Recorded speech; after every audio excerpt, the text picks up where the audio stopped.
O pacote anticrime apresentado essa semana pelo ministro da Justiça, Sérgio Moro, divide opiniões entre os juristas. O projeto já sofreu algumas alterações após as primeiras críticas, mas, em linhas gerais, pretende alterar 14 leis. Entre outros pontos, ele endurece penas para o crime organizado e crimes de corrupção. Eu vou conversar com o advogado Leonardo Guimarães, que é professor de processo penal e coordenador do curso da pós-graduação de Ciências Penais da PUC Minas. Bem-vindo, professor. Muito obrigado, Vivian. Prazer novamente. Leonardo, você elabora um parecer ou participa da elaboração de um trabalho sobre o pacote do Moro para o Instituto de Direito Processual Penal da Bahia. Então, está mergulhado nesse assunto e eu queria saber qual é a sua opinião. Vamos começar com o todo, o projeto todo, para onde ele sinaliza, qual a sua opinião desse projeto como um todo? Vivian, a apresentação desse projeto causou surpresa para todos os professores, né, da área de ciências penais, porque anteriormente a essa manifestação do ministro da Justiça, não houve nenhum debate a respeito do assunto, não houve nenhuma comissão formada para que fosse discutida esses assuntos tão importantes, né, para a sociedade. Então, só para nós termos aqui uma ideia, quando uma lei com substancial incidência na vida do povo, na vida das pessoas, ela está em debate, ela se projeta a alteração dessa lei, é preciso que o assunto seja debatido. É preciso que o povo saiba, que a população saiba qual é o significado e o alcance das alterações que se propõem. E fazendo, né, uma crítica aqui a esse procedimento, né, a essa metodologia que o Ministério da Justiça utilizou por intermédio do ministro e ex-juiz Sérgio Moro, ele declarou publicamente, quando anunciou esse projeto para os governadores na última segunda-feira, que o projeto de lei que estava ali apresentando não era para agradar os professores de direito penal e os professores de processo penal. Ora, mas se nós somos quem estudamos esse assunto com profundidade teórica, com pesquisas científicas e, evidentemente, sabemos os resultados de uma lei ruim, de uma proposta que vai interferir no sistema penal como um todo, ineficiente, nós deveríamos ser consultados, nós deveríamos ser ouvidos, né? Então, já começa mal o ministro ao propor essas alterações substanciais sem a oitiva, principalmente da população e da academia. Porque nós da academia, nós da universidade, representamos a sociedade também. Somos uma voz da sociedade. Agora, professor, vamos começar a tentar destrinchar, quer dizer, essa é a sua percepção inicial, inclusive pela forma como o ministro apresentou. Agora, tratando especificamente de pontos, vamos começar pelo que te chama mais atenção. O que te preocupa mais nesse conjunto de propostas, de alterações que Sérgio Moro apresentou? Vivian, o projeto ele está basicamente lastreado no recrudescimento do sistema penal. Então, até para que os telespectadores entendam, né, o que constitui esse sistema penal ao qual estou me referindo, eu posso dizer que há modificações no que se refere ao processamento dos casos, há modificações no que se refere à criação dos crimes, aumento de pena, e há modificações substanciais em relação à execução dessas penas. Então, nós temos aqui um tripé dentro do sistema penal. Processo mudou-se muito, inclusive na parte referente aos recursos. Direito penal alterou-se bastante, prevendo tipos penais novos, novas redações de crimes e principalmente aumentando a pena de determinados delitos que já existem. E terceiro ponto, recrudesce a execução penal.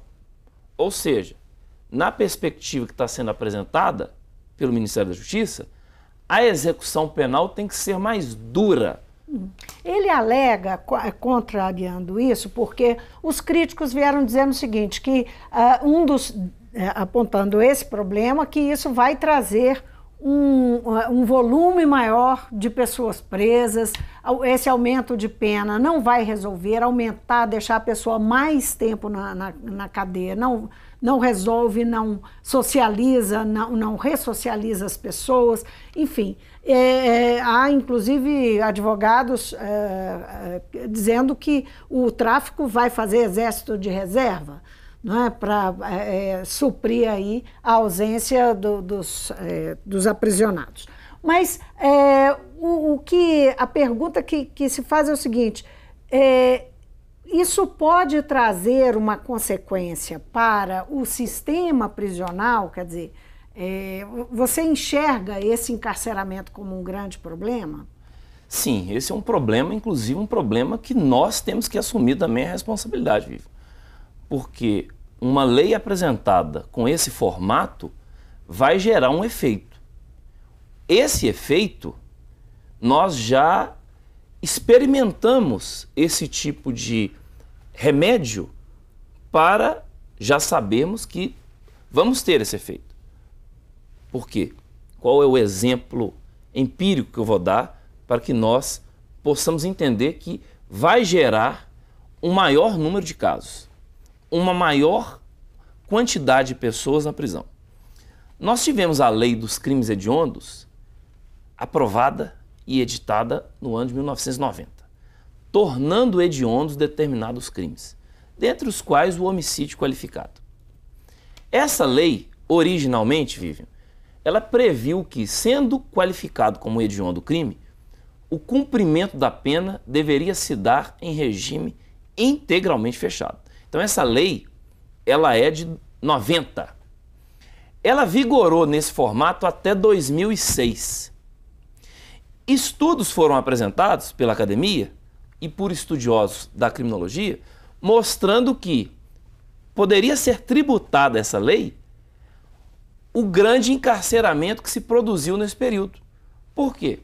Porque a pessoa que fosse acusada e condenada por um crime hediondo ficava preso durante toda a execução penal.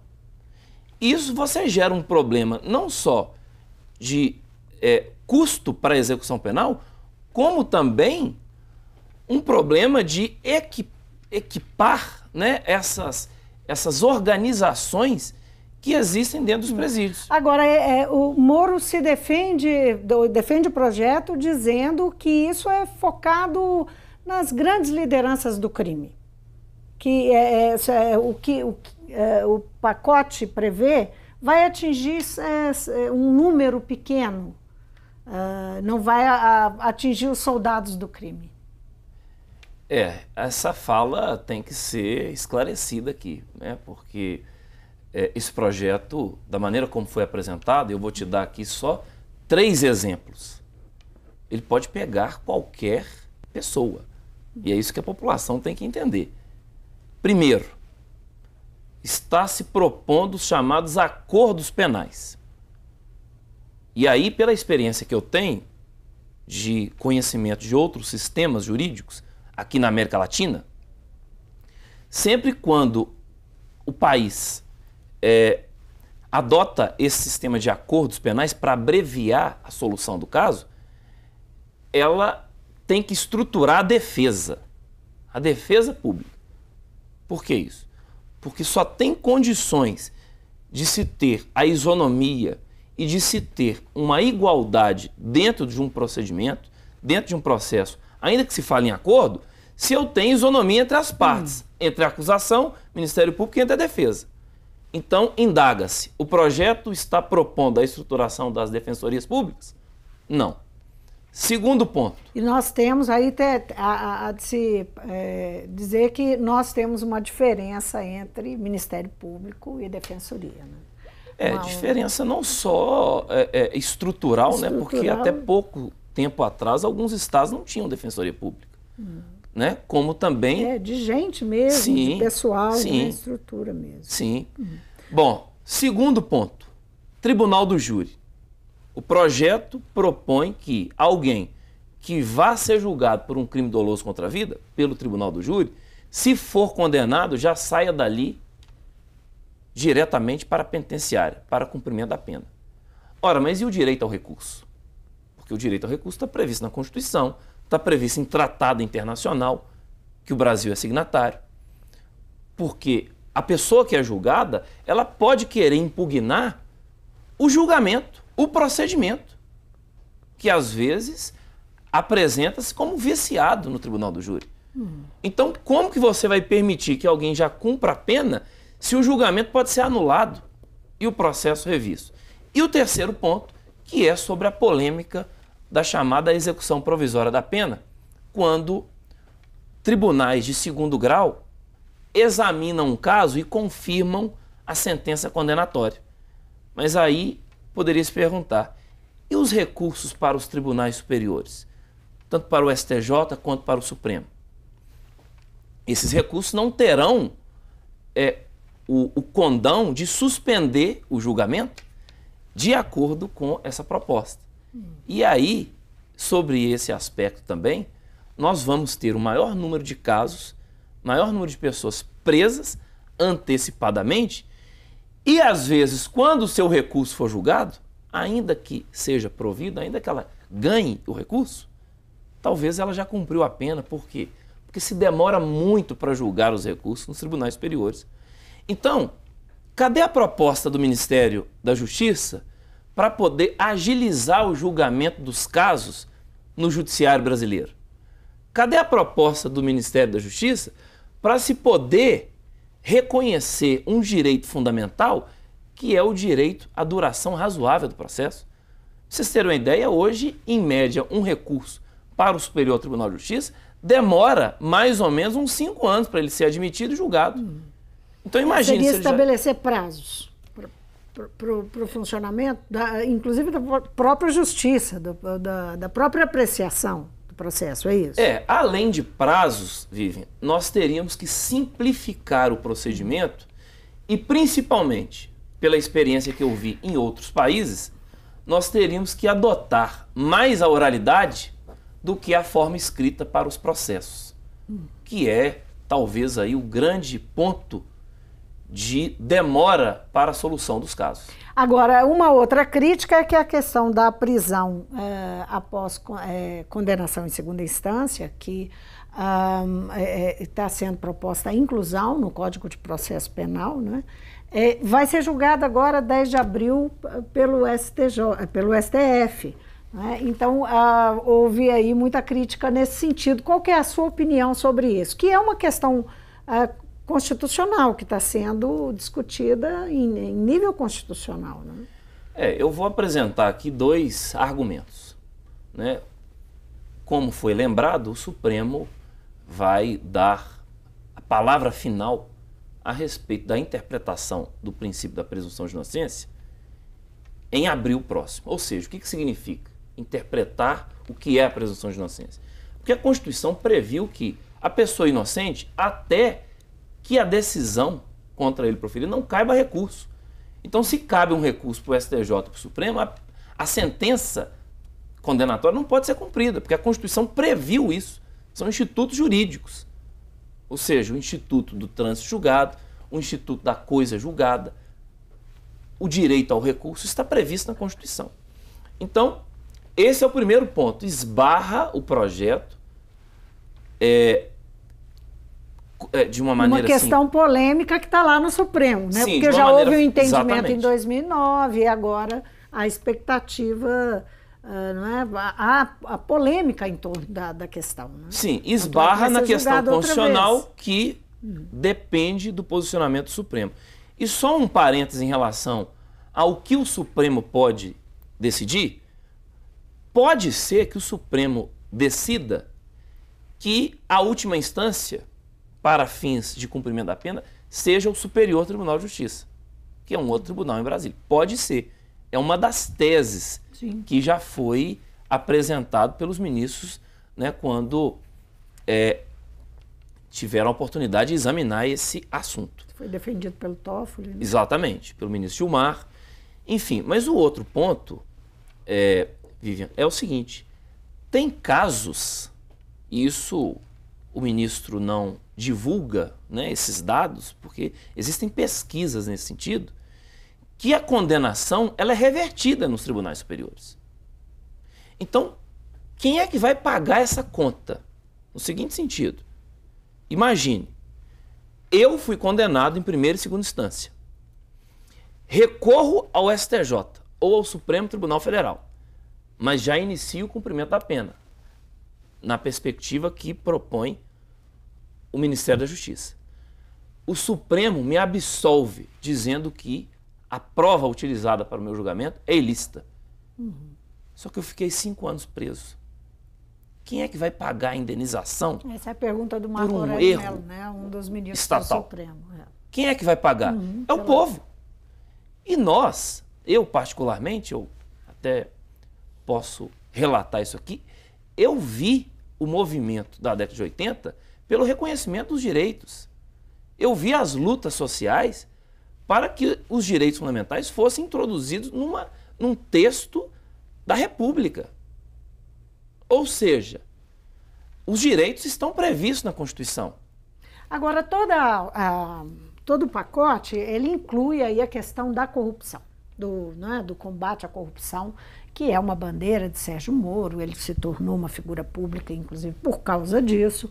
Estão lá pelo menos dois pontos que estão ligados ao crime, aos crimes de corrupção.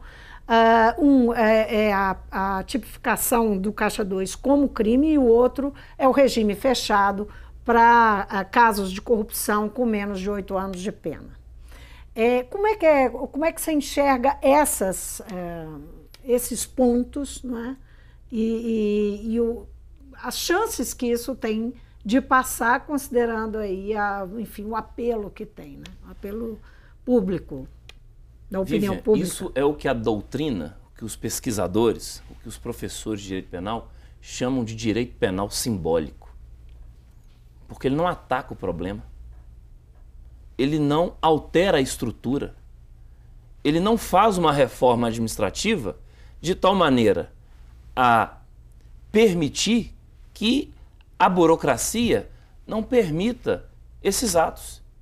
Não se propõe, por outro lado, a reforma política, porque o foco dessas ações de corrupção, ou desses chamados crimes contra a administração pública, é atingir a classe política.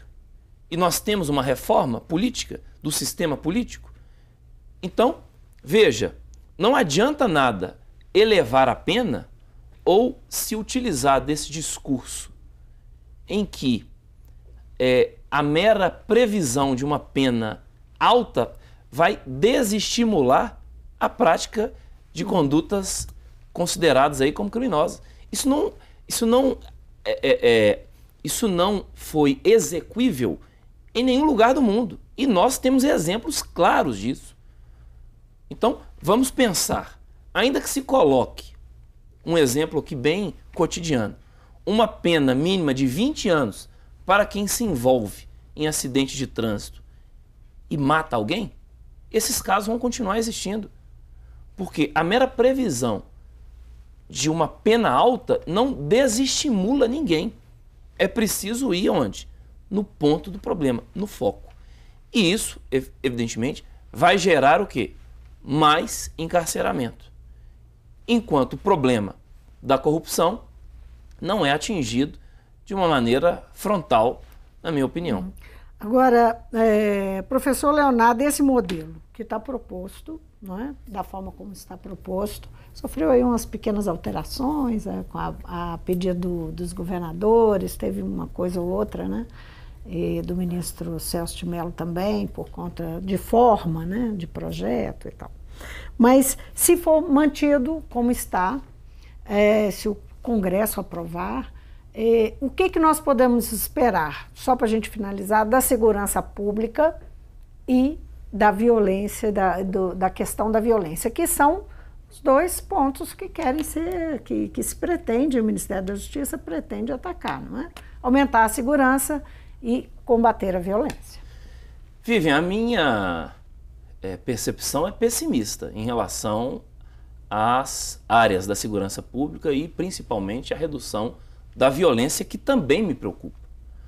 Por quê? Porque esse modelo é um modelo fracassado. Nós estamos apostando num tipo de resposta penal que não vai gerar o efeito esperado. Que modelo que nós precisamos dele, na sua opinião?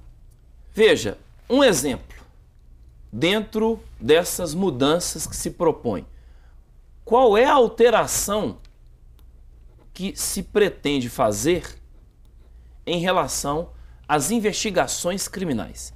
Ou seja, a estruturação das polícias de investigação, que são as polícias que dão suporte para que um julgamento seja melhorar esse tipo de trabalho. Exatamente, melhorar, racionalizar, desburocratizar, integrar, principalmente com o Ministério Público, com outras forças da segurança pública. Qual é a ação do pacote nesse sentido? Não há. E os governadores, com muita razão, estão preocupados, porque são eles que vão pagar essa conta aí com, evidentemente, o aumento do número de pessoas presas. Porque a execução penal, ela é primordialmente função dos estados da federação. Professor Leonardo, muitíssimo obrigada pela presença no Mundo Político. Vamos aguardar aí o desdobramento, né, desse pacote que está se rivalizando aí com a Previdência, né? Vai ter que encarar a Previdência no trâmite no Congresso, né? Mas pelo menos nesse pacote esperamos que sejamos ouvidos, né? Vamos apresentar aí um estudo a respeito do assunto para que possa municiar os nossos representantes no Congresso Nacional. Eu conversei com o advogado Leonardo Guimarães, professor de processo penal da PUC Minas e coordenador da pós-graduação em ciências penais da universidade. Nós falamos aqui do pacote anticrime proposto pelo ministro da Justiça, Sérgio Moro, que tem sido acompanhado por várias críticas de diversos juristas no país. O Mundo Político fica por aqui. Obrigada por nos acompanhar. E se você quer rever a entrevista, é só acessar o YouTube ou o nosso site. Você também pode interagir com a gente por e-mail ou pelo Twitter. Então, até a próxima.